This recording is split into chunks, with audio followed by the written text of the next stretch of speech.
আমার ভাইয়েরা, বিশ্বনবী বললেন সাহাবারা শোনো, এই মদিনাকে হেফাজতের জন্য তোমাদেরকে কাজ করতে হবে। সমস্ত সাহাবারা তৈরি হয়ে গেল, ইয়া রাসূলুল্লাহ হাবিবাল্লাহ কি কাজ করতে হবে বলুন। সাহাবারা তৈরি হয়ে গেল। বিশ্বনবী বললেন মদিনা থেকে 80 কিলোমিটার দূরে একটা খন্দক খনন করতে হবে। খন্দক আপনারা বুঝেন না? বুঝেন না কেন? যেন ওই পারের লোক এই পারে না আসে।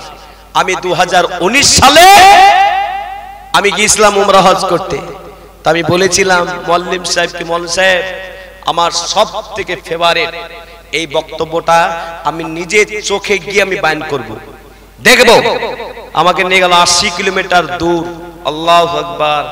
সাহাবারা এত কষ্ট করে, এত গভীর করে আল্লাহু খন্দককে খনন করেছিল। আহা মুসলমান, আজকে আমরা 1টা ঘন্টা বসতে পারি না, 2 ঘন্টা বসতে পারি না। নবীজির সাহাবারা কত কষ্ট করে দ্বীন ইসলামকে রক্ষা করার অর্থে তারা জান দিয়েছিল, মাল দিয়েছিল। সেই ঘটনাটা আপনাদেরকে একটু শোনাতে চাই। আপনারা কি শুনতে চান? হাত তুলে বলুন তো ইনশাআল্লাহ। আল্লাহ কবুল করুন। আজকের এই ঘটনাটা আপনাদের জন্য স্পেশাল আমি মনে করি। বুখারী শরীফের রওয়ায়াতে আছে, বিশ্বনবী বললেন সাহাবারা তোমরা তৈরি হয়ে যাও, বাড়িতে যাও, যাদের যা সামান নেওয়ার প্রয়োজন নিয়ে চলে আসো। সাহাবাদের কাছে কারোর কাছে ছিল পানি, শুধু পানি। কোন সাহাবার কাছে পানি এবং খেজুর ছিল। বিশ্বনবী সাল্লাল্লাহু আলাইহি ওয়াসাল্লামে সাহাবারা খেজুর পানি নিয়ে এসে বলল, হুজুর আমাদের কাছে যা আছে আমরা তা নিয়ে চলে এসেছি। বিশ্বনবী বললেন তোমরা এখন যে যাচ্ছ, তোমরা এখন যে যাবে, এই সাহাবারা তোমাদের কাছে যে পানি আর খেজুর এ যদি শেষ হয়ে যায়, এই সাহাবারা তোমরা কি ফিরে আসবে নাকি বলো? ও সাহাবারা আমি চাই তোমরা পরিপূর্ণ করে আসবে। সাহাবারা বললেন ইয়া রাসূলুল্লাহ হাবিবাল্লাহ, আমাদের পানি যখন ফুরিয়ে যাবে, খেজুর যখন ফুরিয়ে যাবে, আমাদের কোনো কিছু খাবার যখন থাকবে না, ওগো আল্লাহর নবী আমরা আসবো না যতক্ষণ পর্যন্ত খন্দকের কাজ কমপ্লিট না হয়েছে। জোরে বলুন না সুবহানাল্লাহ। আজকে যেমন এই মাজলিসে যারা দোয়া করলো, যারা নিয়াত করলো যে ইনশাআল্লাহ শেষ দোয়া করে যাব, যারা আজকে নিয়াত করে নিল, ওই সাহাবাদের মতই আল্লাহওয়ালা বিশ্ব নবী সাল্লাল্লাহু আলাইহি ওয়াসাল্লাম চলে গেল ওই খন্দক খনন কাজ করতে। 1 সপ্তাহ 2 সপ্তাহ পরে তাদের কাছে যা পানি ছিল, খেজুর ছিল, পানি খেজুর তাদের শেষ হয়ে গেল। ওই জিম্মেদার বানিয়েছিল, জামাতে যেমন যায় একজনকে আমির, একজনকে জিম্মেদার বানিয়ে দেয়, বানায় কি বানায় না? সেরে বলে একজনকে জিম্মেদার বানায়। আল্লাহ নবী একজন সাহাবা হযরতে সালমান ফারসি রাদিয়াল্লাহু তাআলা আনহুকে বিশ্ব নবী জিম্মেদার করে পাঠিয়ে দিলেন। জোরে বলুন না সুবহানাল্লাহ। আমার ভাইরা, বিশ্ব নবী সাহাবাদের কাছে যা পানি ছিল, খেজুর ছিল, সব শেষ হয়ে গেল। সাহাবারা থাকতে পারেন না, গাছের পাতা তারা খেতে লাগলো।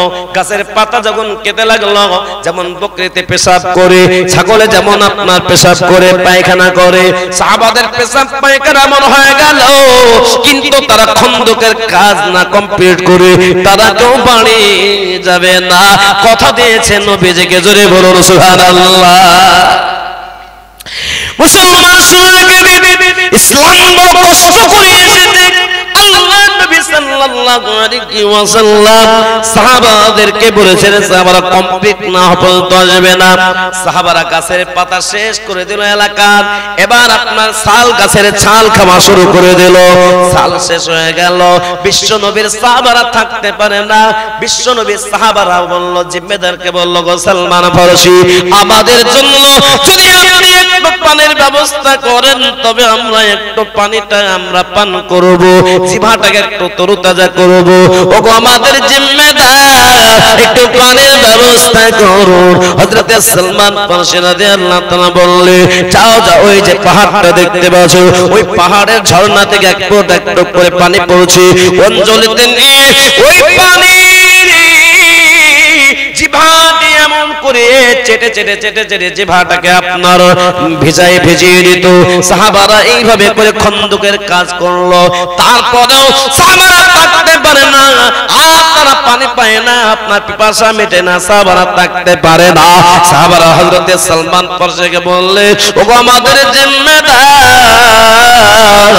আমরা থাকতে পারে না।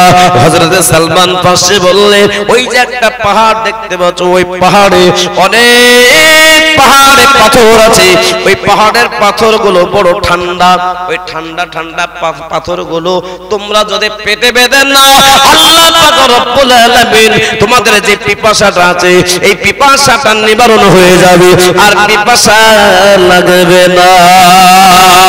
নবীজির সাহাবারা পেটে পাথর বেঁধে নিল, একটা একটা করে পেটে পাথর বেঁধে নিল। বিশ্ব নবীর সাহাবারা পেটে পাথর বেঁধে খন্দকের কাজ করেছে। এ মুসলমান, আজকে আমরা নামদারে মুসলমান, 5 কিলো করে গরুর মাংস খাওয়া মুসলমান, নামাজি মুসলমান না, ধর্মের কথা শোনা মুসলমান না।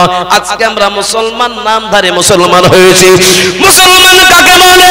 বিশ্ব নবীর সাহাবারা পেটে পাথর বেঁধে নিল, তারপরে সাহাবারা কাজ ছেড়ে পালিয়ে আসে নাই। দুইজন সাহাবা পেটে পাথর বাঁধার পর থাকতে পারে না। হযরতে সালমান ফারসি রাদিয়াল্লাহু তাআলা আনহুর কাছে বলতে লাগলো, ওগো আমাদের জিম্মেদার, আমরা পেটে পাথর বাঁধার পরও থাকতে পারি না। যদি আপনি জিম্মেদার, আপনি যদি অনুমতি দেন, বিশ্ব নবীর কাছে একটু খাবারের জন্য, একটু পানির জন্য যাব, আপনি একটু অনুমতি দিন। হযরতে সালমান ফারসি রাদিয়াল্লাহু তাআলা বললেন, এই দুইজন সাহাবা, তোমরা যখন এত বারবার বলছো যাও বিশ্ব নবীর কাছে, তোমাদের যাওয়ার অনুমতি দেওয়া হয়ে গেল। বিশ্ব নবীর কাছে দুইজন সাহাবা পৌঁছে গেল। বিশ্ব নবী মসজিদের নববীতে সাহাবাদের সামনে কোরআনের বয়ান দিচ্ছিলেন, কোরআন শোনাচ্ছিলেন, কোরআন শেখাচ্ছিলেন।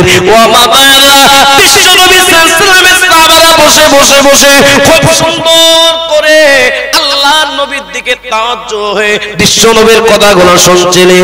এমন সময় ওই খন্দকের পেটে পাথর বাঁধা দুইজন সাহাবা ওই মজলিসে এসে হাজির। আল্লাহর নবী যখন কোন সাহাবাকে দেখতেন, আল্লাহর নবী সাল্লাল্লাহু আলাইহি ওয়াসাল্লাম মুস্কি হাসতেন আর একটু খুশির সঙ্গে কথা বলতেন। নবীজির বুকে ব্যথা, নবীজির বুকের ভেতরে অনেক দুঃখ কষ্ট, তারপর নবীজির চেহারাটাকে দেখলে মনে হতো না নবীজির অন্তরের ভেতরে, নবীজির মনের ভেতরে ব্যথা বেদনা আছে। কিন্তু আমাদের গ্রামে এলাকাতে অনেক লোক আছে, তাদের আপনার মনটা সবসময় শুনুন। বিশ্ব নবী সাল্লাল্লাহু আলাইহি ওয়াসাল্লাম সাহাবাদেরকে বললেন, সাহাবারা, ওই যে দুইজন সাহাবা এসেছে খন্দকের ময়দানে, তারা খন্দক খনন কাজ করতে গিয়েছিল। খন্দকের ময়দানে গিয়ে তাদের পেটটা উঁচু হয়ে গেছে, তার মানে খাওয়া দাওয়া ভালো হয়েছে। খাওয়া দাওয়া না ভালো হলে তো পেট উঁচু হবে না, ভালো খেলেই পেট মোটা হবে। এ মুসলমান, বিশ্ব নবী সাল্লাল্লাহু আলাইহি ওয়াসাল্লাম তাদেরকে বলে, তোমাদের পেট মোটা কেন গো? খন্দক করতে গিয়ে খুব খুব তোমাদের খাওয়া দাওয়া হয়েছে, পেট মোটা লাগছে। বর্ণনাকারী বর্ণনা করে বিশ্ব নবীর ওই দুইজন সাহাবা অঝোর নয়নে কাঁদতে লাগলেন, দু চোখ দিয়ে ঝরঝর ঝরঝর করে পানি পড়তে লাগলো। বিশ্ব নবী বললেন, ও খন্দকের সাহাবী, তোমাদের চোখ দিয়ে ঝরঝর ঝরঝর করে কেন পানি পড়তে লেগেছে, তোমরা কাঁদছো কেন বলো? ওই দুজন সাহাবা বলে, হুজুর, আপনি যদি বেয়াদবি না মনে করেন, আমাদের পেটটা কেন উঁচু হয়ে আছে, আজকে একটু আপনাকে আমি দেখাবো, আমরা দুজন দেখাবো। বিশ্ব নবী বললেন, সাহাবী দেখাও তো দেখি। ওই দুইজন সাহাবা এমন করে আপনার কাপড়টা উঠিয়ে উঠিয়ে আল্লাহর নবীর সামনে দেখিয়ে দিলেন, হুজুর, আমাদের পেটটা এই জন্য উঁচু হয়ে আছে, আমরা পেটে পাথর বেঁধেছি। ওগো আল্লাহর নবী, পেটে পাথর বেঁধে আমরা থাকতে পারে নাই খোদাইতার কারণে আপনার কাছে একটু আমরা কিছু খাবারের জন্য এসেছি। বিশ্ব নবী সাল্লাল্লাহু আলাইহি ওয়াসাল্লাম ওই দুইজন সাহাবাকে বললেন, সাহাবী তোমরা বসো। বিশ্ব নবীকে আল্লাহ পাক যদি দুনিয়াতে সৃষ্টি না করতেন, এই দুনিয়াকে আল্লাহ পাক সৃষ্টি করতেন না। বিশ্ব নবীর উপস্থিত সাহাবাদের সামনে বিশ্ব নবী সাল্লাল্লাহু আলাইহি ওয়াসাল্লাম বলেন, ও সাহাবীরা, তোমরা তো একটা করে পেটে পাথর বেঁধেছো, আমি একটু তোমাদের সামনে দাঁড়িয়ে যাচ্ছি, দেখো। বিশ্ব নবী সাল্লাল্লাহু আলাইহি ওয়াসাল্লাম নিজের এমন করে জুব্বাটাকে উঠিয়ে আল্লাহ নবী সাল্লাল্লাহু আলাইহি ওয়াসাল্লাম সাহাবাদের সামনে বিশ্ব নবীর পেটটাকে দেখিয়ে দিলেন। বিশ্বনবীর পেটটা দেখে সমস্ত সাহাবারা, একটা নয়, দুটো নয়, তিনটা নয়, সমস্ত সাহাবারা দেখতে পেলেন আল্লাহর নবীর পেটেতে তিনটা পাথর বাঁধা ছিল। এই মুসলমান, বিশ্বনবী যদি আল্লাহর কাছে চাইতেন আল্লাহ প্রতিদিন জান্নাতের খাবার চাই, আল্লাহ পাক 5 বার 10 বার যতবার আল্লাহর কাছে চাইতো জান্নাতের খাবার চলে আসতো। এই ইসলামের জন্য বিশ্বনবী সাল্লাল্লাহু আলাইহি ওয়াসাল্লাম তিনটা পেটে পাথর বেঁধেছিল। উপস্থিত সাহাবারা হাওমা করে কাঁদতে লাগলো। বিশ্বনবীর পেটে পাথর বাঁধা কিন্তু আমাদের কাউকে বলে নাই। একজন সাহাবা হযরত জাবের রাদিয়াল্লাহু তাআলা আনহু তিনি দাঁড়িয়ে গেলেন, আল্লাহর নবী আমাকে অনুমতি দিন, আমি একটু খাবারের ব্যবস্থা করি। বিশ্বনবী সাল্লাল্লাহু আলাইহি ওয়াসাল্লাম অনুমতি দিলে, যাও জাবের বাড়ি চলে যাও। জাবের রাদিয়াল্লাহু তাআলা বাড়ি চলে গেলেন। বিশ্বনবী সাল্লাল্লাহু আলাইহি ওয়াসাল্লামের দরবার থেকে জাবের রাদিয়াল্লাহু তাআলা বাড়িতে যখন যেতে, সালাম দিতে খুব হাসি মুখে, অনেক দুঃখ বেদনা যদিও থাকতো। জাবের রাদিয়াল্লাহু তাআলা বাড়িতে প্রবেশ করতেন, সেই সময়তে হাসি মুখে আল্লাহর নবী সাহাবী নিজের স্ত্রীকে সালাম দিতেন। ইয়া বাবারা, আজকে অনেক মানুষ আছে নিজের স্ত্রীর সামনে কথা বলে তো মুড খারাপ করে কথা বলে, মুডটা অফ করে কথা বলে, হাসি মুখে কথা বলেন না। আমার ভাইরা, এই কুলুম সুরের মা বোনেরা ভালো করে শুনুন। বিশ্বনবীর সাহাবী হযরতে জাবের রাদিয়াল্লাহু তাআলা সালাম দিলেন। হযরতে জাবের রাদিয়াল্লাহু তাআলা দু চোখ দিয়ে ঝরঝর করে পানি পড়তে লাগলো। আল্লাহর নবীর সাহাবীর স্ত্রী হযরতে জাবের রাদিয়াল্লাহু তাআলার স্ত্রী জাবের রাদিয়াল্লাহু তাআলা বলছেন, ওগো আমার প্রাণের স্বামী, আজকে কয়েক বছর হয়ে গেল বিবাহ, কিন্তু কোনদিন তোমাকে এমন করে তোমাকে আমি কথা বলতে দেখি নাই, তোমার চোখ দিয়ে পানি ঝরতে দেখি নাই। আজকে কি হয়েছে? আপনার চোখ দিয়ে ঝরঝর করে পানি পড়েছে। হযরতে জাবের রাদিয়াল্লাহু তাআলা বলেছিলেন, ওগো আমার প্রিয় স্ত্রী, ওগো আমার প্রাণের বিবি, সদা বিশ্বনবীকে আল্লাহ পাক যদি সৃষ্টি না করতে, কোন কায়নাতকে সৃষ্টি করতেন আল্লাহ, সেই নবীর একটা নয়, দুটো নয়, পেটে তিনটা পাথর বাঁধা আছে। নবী আমার বড় ক্ষুধার্ত, ও বিবি বাড়িতে যদি কিছু খাবারের ব্যবস্থা হয় তাড়াতাড়ি ব্যবস্থা করো। বিবি বলে, যাবে ও আমার প্রাণের স্বামী, বাড়িতে মাত্র কিছু জব আছে, জব আপনারা বুঝেন কি না জোরে বলুন। ওই জব পিষতে হবে, মাত্র দুটো থেকে তিনটা রুটি তৈরি করার মতো আমার কাছে জব আছে, বলে পিষা শুরু করে দাও। বিশ্বনবীকে একটু দাঁত দিয়ে চলে আসি।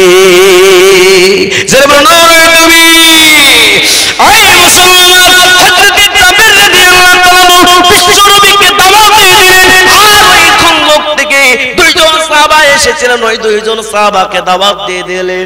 আল্লাহর নবী সাল্লাল্লাহু আলাইহি ওয়াসাল্লাম আর দুইজন সাহাবা, তিনজন সাহাবাকে দাওয়াত দিয়ে দিলেন।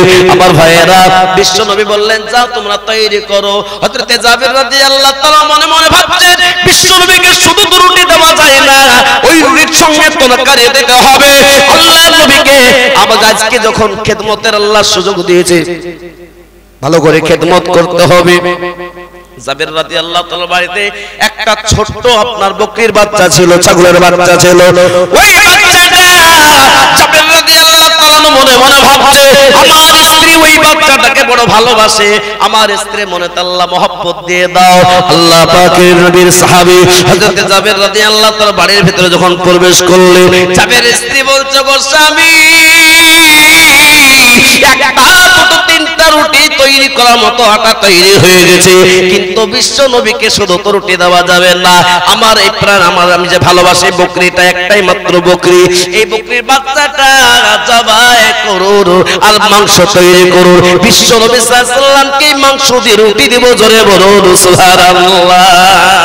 নয় তুমি, এই আমার ভাইরা, বিশ্ব নবী সাল্লাল্লাহু আলাইহি ওয়াসাল্লামের মহব্বত ভালোবাসাটা হযরত জাবের রাদিয়াল্লাহু তাআলা আপনার মনের ভেতরেও, স্ত্রীর মনের ভেতরেও আল্লাহ পাক জায়গা দিয়ে দিয়েছিল। হযরত জাবের রাদিয়াল্লাহু তাআলা বকরিটাকে জবাই করবে। জাবেরের দুটো বাচ্চা ছিল। কটা বাচ্চা জোরে বলুন? দুটো বাচ্চাকে সঙ্গে করে জাবের রাদিয়াল্লাহু তাআলা বাইরে নিয়ে গিয়ে জবাই করে দিলেন। ওই বাচ্চা দুটো ছেলে জাবের রাদিয়াল্লাহু তাআলা আনহু বাবা কেমন করে জবাই করে তা দেখতেছে। ইয়া মা ভাইরা, বাচ্চা ছেলেকে সামনে করে পুকুরে লাফ দিতে নাই, বাচ্চা ছেলের সামনে তেহে শুধু কিছু কাটতে নাই, বাচ্চা ছেলের সামনে নখ কাটতে নাই, কারণ ওই বাচ্চা শিখিয়ে যাবে। বাচ্চা ছেলের সামনে গালি দিতে নাই, বাচ্চা ছেলে বাপকে মাকে যা দেখবে তা শিখিয়ে নাই। ঠিক না বেটি? জোরে বলুন, জোরে বলুন, ঠিক না বেটি? ই আল্লাহ বালাল্লাহ, ই আল্লাহর মাবুদরা, বিশ্বনবী সাল্লাল্লাহু আলাইহি ওয়াসাল্লামের সাহাবী হযরতে জাবের রাদিয়াল্লাহু তাআলা দুই ছেলে, এক ভাই আর এক ভাইকে বলতেছে, ভাই আমার বাবা কেমন করে বকরি জবাই করলো, বকরি তো আর নাই, তুই বকরি হয়ে যা, তুই শুয়ে যা, তোকে আমি এবার জবাই করব। আমার যখন গলা দিয়ে রক্ত বের হবে আমি শুয়ে যাব, তুই এবার জবাই হয়ে তুই আমাকে জবাই করবি। এইভাবে দুই ভাইকে জবাই করে দুইজন মারা গেল। আল্লাহর নবী সাল্লাল্লাহু আলাইহি সাল্লামকে এবার ডাকতে চলে গেছে হযরতে জাবের রাদিয়াল্লাহু তাআলা আনহু। বিশ্ব নবী সাল্লাল্লাহু আলাইহি সাল্লামকে কি বলছে, হুজুর রুটি তৈরি হয়ে গেছে, মাংস তৈরি হয়ে গেছে, এবার আসো, তিনজন আসো। জাবের রাদিয়াল্লাহু তাআলা বাড়িতে প্রবেশ করলেন। এমন সময় দেখতে পেলেন দুই দিকে দুই ছেলের লাশ। দুই ছেলের লাশ দেখে বাপ তার মনটা তো কাঁদবে না জোরে বলুন। বাপের আর কোনো কাজ ভালো লাগবে না। এই গ্রামে যদি আজকে আপনার বিকাল 4টার সময় কেউ মারা যেত, এই জলসাটা তেমন ভালো হতো না। বলে আজকে লোক মারা গেছে, জলসা হবে না। আল্লাহ ওয়ালারা, নবীর কত মহব্বত ছিল, ভালোবাসা একটু আপনারা দেখুন। হযরতে জাবের রাদিয়াল্লাহু তাআলা আনহু ওই কাঁচা গলগল করে গলা দিয়ে রক্ত বের হচ্ছে, এমন করে ওই বাচ্চাটাকে বুকের উপরে, মা যেমন বাচ্চাকে বুকের উপরে নিয়ে আদর করে, বাচ্চাকে যেমন ঘুমিয়ে দেয়, ওই বাচ্চাটাকে বুকের উপরে নিয়ে এমন করে একটা রুমাল দিয়ে ঢেকে ঘরের ভেতরে নিয়ে যায়। বিবি বলে, স্বামী গো, বাচ্চাকে ঘুমিয়ে গেছে। হ্যাঁ ঘুমিয়ে গেছে, কিন্তু বাচ্চা চিরতরে ঘুমিয়ে গেছে। ঠিক না বেরিয়ে বলুন? বাচ্চাটাকে মোটামুটি করে ঘরের ভেতর নিয়ে গেল। একটা বাচ্চাকে রেখে দিলাম। জাবের রাদিয়াল্লাহু মনে মনে ভাবছে, আল্লাহ একটা বাচ্চাকে তো রেখে দিলাম, দ্বিতীয় বাচ্চাটাকে আনবো কেমন করে? আল্লাহ পাকের কাছে দোয়া করে, আল্লাহ আমার নবীর পরে যেমন আমার মহব্বত ভালোবাসাটা আছে, আপনি আমার স্ত্রীর মনের ভেতরে সেই মহব্বত ভালোবাসা আপনি করে দিন। যেটা বল সুবহানাল্লাহ, যেটা বল সুবহানাল্লাহ। ওই মুসলমান শুনে রেখে দিন, তার নবী মায়ের নবী বিশ্ব নবীর সাহাবী হযরতে জাবের রাদিয়াল্লাহু তাআলা বাড়ির বাইরে এসে ওই ছোট বাচ্চাটাকে বুকে উঠে নিল। কালকাল করে কাঁচা রক্ত বের হচ্ছে। জাবের রাদিয়াল্লাহু তাআলা আনহু একটা রুমাল দিয়ে এমন করে ঢেকে দিলেন, কিন্তু পেজ দিয়ে রক্ত চয়ে জুব্বা দিয়ে বয়ে পড়ছে। এটা কিন্তু তিনি ভাবতে পারে নাই, বুঝতে পারে নাই। বাড়িতে ঢুকেছে জাবের রাদিয়াল্লাহু তাআলার স্ত্রী, ওই দিকে রুটি বা আপনার ওই মাংস পাকাচ্ছিলেন। দেখতে পেলেন জাবের রাদিয়াল্লাহু তাআলা কে জিজ্ঞাসা করছেন, বাচ্চার খবর কি? কি ব্যাপার? পেছন দাঁত দিয়ে আপনার রক্ত গালগাল করে বেরোচ্ছে কেন? জাবের রাদিয়াল্লাহু তাআলা ঢুকুরে কাঁদতে লাগলেন, আল্লাহ আমার স্ত্রী মনে হয় আজকে নবীজির খিদমতের জন্য আজকে রুটি তৈরি মনে হয় শেষ করতে পারবেন না, মনে হয় মাংস তৈরি করা মনে হয় শেষ করতে পারবেন না। আল্লাহ আজকে যদি সন্তান মারার খবর শুনেন নাই, তবে আমার বিবি আর আমার নবীর সম্মান করতে পারবে না, মেহমানদারি করতে পারবে না। বিশ্ব নবী বলেছেন, লা ইউমিনু আহাদুকুম হাত্তা কুনা হাব্বা ইলাইহি মিন ওয়ালিদিহি ওয়া ওয়ালাদিহি ওয়ান নাসি আজমাইন। তোমরা ততক্ষণ পর্যন্ত ঈমানদার হতে পারবে না যতক্ষণ পর্যন্ত তোমাদের সন্তান, ছেলে মেয়ে, তোমাদের পিতামাতা, বিশ্বের যা কিছু অপেক্ষা তোমার নবীকে আপন না করতে পারবে, ততক্ষণ পর্যন্ত তোমরা পরিপূর্ণ ঈমানদার হতে পারবে না।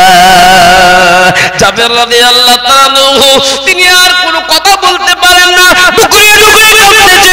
এমন সময় স্ত্রী কাছে এসে বলতে, স্বামী গো আমাকে আর আড়াল করতে হবে না।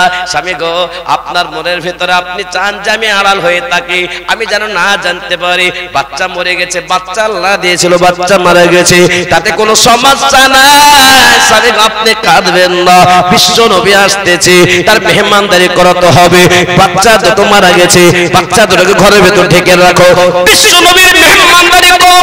আপনার চোখ দিয়ে যেন পানি না ধরে, বিশ্ব নবী যেন দুঃখ কষ্ট না বুঝতে পারে, বিশ্ব নবীকে খাওয়া দাওয়া করা নবী আমার ক্ষুধার্ত আছে, নবী আমার পেট ভরে যখন খানা খেয়ে নেবে, বিশ্ব নবীর হাত দিয়ে, বিশ্ব নবীর হাত মোবারক দিয়ে আমাদের এই বাচ্চা দুটোর জানাজা নামাজ পড়িয়ে আমরা তাকে দাফন করাবো। জোরে বলুন সুবহানাল্লাহ, নারে তাকবীর।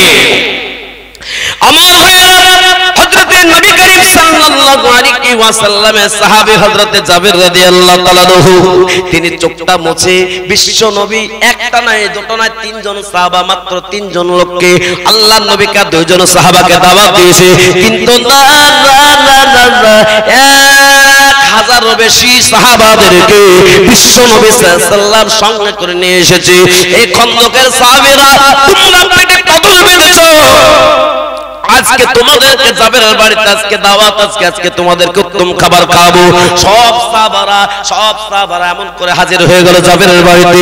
বিশ্ব নবী ডাকতে জাবের, যেই পাত্রতে রুটি আছে রুটিটা নিয়ে আসো, আর যেই পাত্রতে মাংস রান্না করা আছে ওই পাত্রটা নিয়ে আসো। বিশ্ব নবী সাহাবাদেরকে লাইন করিয়ে দিলেন, সাহাবাদেরকে লাইন করিয়ে দিয়ে বিসমিল্লাহ বলে বিশ্ব নবী তিনটা মাত্র রুটি আর একটা মাত্র বকরির বাচ্চা আর আপনার মাংস, এইভাবে করে বিশ্বনবী বিসমিল্লাহ বলে সমস্ত সাহাবাদেরকে দিতেই আছেন, মাংস দিতেই আছেন, তরকারি দিতে আছে। কিন্তু আল্লাহর রহমত, হাজার হাজার সাহাবাদের পেট ভরে গেল, সেই রুটি আর মাংস আপনার শেষ হলো না। বিশ্বনবী সাল্লাল্লাহু আলাইহি ওয়াসাল্লাম এবার খাবে। হযরত জাবের রাদিয়াল্লাহু বলেন, হুজুর সবাইকে তো আপনি খাওয়ালেন, এবার আপনি খান। আল্লাহর নবী বলেন, জাবের এই বরকতের রুটি তোমাকে খাওয়াবো, তোমার সন্তানদের খাওয়াবো। জাবের রাদিয়াল্লাহু তাআলা মনটা কাঁদছে, কিন্তু চোখটা দিয়ে পানি বের করছেন না। বিশ্ব নবী এখন পর্যন্ত খান নাই, বিশ্ব নবী খাওয়া হওয়ার পরে আমার সন্তান মারা গেছে কথা বলবো। বিশ্ব নবী বললেন, ও জাবের এবার তুমি এবার দস্তরখান খেতে দাও। বিশ্ব নবী হযরতে নবী করিম সাল্লাল্লাহু আলাইহি ওয়াসাল্লাম খেতে বসেছে, এমন সময়তে আল্লাহর নবী বলছে, ও জাবের তুমি মাঝে মাঝে মসজিদে নববীতে যাও, আর নববীতে নামাজ পড়ার সময়তে তোমার দুটো ছেলে তোমার ঘাড়ের উপরে উঠে তুমি মাঝে মাঝে নিয়ে যাও তোমার দুটো সন্তান কোথায়? জাবের রাদিয়াল্লাহু বলছেন, আল্লাহর নবী ঘরের ভিতরে ঘুমিয়ে আছে, উঠবে না, আপনি খানা খেয়ে নেন। আল্লাহর নবী বললেন, জাবের তুমি ঘরের ভিতরে যাও, বাচ্চা দুটোকে উঠিয়ে নিয়ে আসো, আজকে বরকতের খানা খাওয়াবো। কি অবস্থা! বিশ্ব নবী সাল্লাল্লাহু আলাইহি ওয়াসাল্লামের সাহাবী জাবের রাদিয়াল্লাহু তাআলা ঘরের ভিতরে ঢুকেছে, চোখ ভরা পানি মুছতে মুছতে স্ত্রীকে বলছে, ওগো আমার প্রাণের স্ত্রী, ওগো আমার প্রিয়তমা, আমার বিশ্ব নবী এখন পর্যন্ত খাবার খায় নাই, দুটো বাচ্চাকে চায়, এখন কি উত্তর দেই? বিশ্ব নবী সাল্লাল্লাহু আলাইহি ওয়াসাল্লাম এখন আমাদের দুটো বাচ্চাকে চাইছে, নবীজিকে সত্য কথা বলতে পারছে না। বিশ্ব নবী সাল্লাল্লাহু আলাইহি ওয়াসাল্লামকে এখন বলা যাচ্ছে না, কারণ নবী এখনো খায় নাই। বিশ্ব নবী সাল্লাল্লাহু আলাইহি ওয়াসাল্লামের কাছে এসে জাবের রাদিয়াল্লাহু বলছেন, হুজুর বারবার ডাকি কিন্তু আমাদের দুটো বাচ্চা উঠে না হুজুর, উঠবেন না। বিশ্ব নবী বুঝতে পারলেন তার চোখের ভিতরে পানি টলমল টলমল করছে, হয়তো তাদের দুটো বাচ্চার কিছু হয়েছে। বিশ্ব নবী যে আল্লাহ আমার সাহাবী জাবের যদি আমাকে আপনাকে মহব্বত করার জন্য তার কোনো সন্তানকে আজকে গোপন করে তাকে কি হয়েছে জানা নাই, আল্লাহ যদি আজকে এই মহব্বতটা তুমি আল্লাহ কবুল করে থাকো, জাবেরের দুটো সন্তান যদি মৃত্যু হয়ে থাকে, জাবেরের দুটো সন্তানকে জিন্দা করে আজকে বরকতের থালাতে আল্লাহ তুমি বসিয়ে দাও। সরে বলুন না সুবহানাল্লাহ, নারে তাকবীর। আমার ভাইয়েরা, নবীর মহব্বত ভালোবাসা কাকে বলে? বিশ্ব নবী সাল্লাল্লাহু আলাইহি ওয়াসাল্লাম তিনি ডাকতেছেন, জাবেরের দুটো ছেলে চলে আসো, আজকে তোমাদের বরকতের খানা খাওয়াবো। ওই গলা কাটা অবস্থাতে আল্লাহ জিন্দা করনে वाला কে জোরে বলুন, মারনে वाला কে জোরে বলুন। আল্লাহ জিন্দা করনে वाला, মারনে वाला আল্লাহ। সেই আল্লাহ জিন্দা করে ওই জাবের রাদিয়াল্লাহু তাআলা ওই আপনার বিশ্ব নবীর থালাতে বরকতের খানাতে আল্লাহ পাক রব্বুল আলামিন জিন্দা করে অংশগ্রহণ করিয়ে দিলেন। জোরে বলুন না সুবহানাল্লাহ। আল্লাহ পাকের জন্য যে হয়ে যাবে আল্লাহ তার হয়ে যাবে। আল্লাহ পাকের এই মজলিসে আজ বসতে পারে না, ছেলে মারা গেছে তার নবীজিকে বলে নাই, নবীর মহব্বত কত ভালো ছিল। এই আল্লাহ ওয়ালারা দুনিয়াতে আজ আছে, কালকে থাকবো না, দুনিয়া থেকে আপনাকে আমাকে চলে যেতে হবে, কোন সময় যাব কেউ কেউ জানেন না। আল্লাহ ওয়ালা কত ভাই চলে গেল, কত বাবা চলে গেল অন্ধকার কবরে। আপনার আমার যখন মৃত্যু হয়ে যাবে, এখন যদি মৃত্যু হয়ে যায়, কালকে সকাল 9:30 হতে হতে আপনাকে আমাকে ওই 3.5 হাত মাটির নিচে আপনাকে আমাকে রেখে চলে আসবে, ঠিক না বেরিয়ে জোরে বলুন।